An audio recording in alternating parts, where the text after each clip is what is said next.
भूमीमध्ये या ठिकाणी आपण सगळे जमलेलो आहोत. सगळ्या संत परंपरेला मी वंदन करतो आणि अंजनगाव सुरजीच्या भूमीला मी नमन करतो. आज आपल्याला मी भेटायला आलोय. माझ्या लाडक्या बहिणी एवढ्या मोठ्या प्रमाणावर इकडे उपस्थित आहेत. एक लाडकी बहीण डॉक्टर स्पृहा अतुल टकरे यांना आपल्याला विजयी करायचंय ना.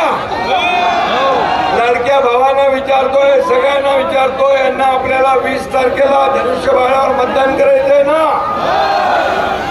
आता एवढे लोक इथं आले अडसूळ साहेब की मला वाटतं 20 तारखेला एवढं भरभरून मतदान होईल की समोरच्या सगळ्या पक्षांचं डिपॉझिट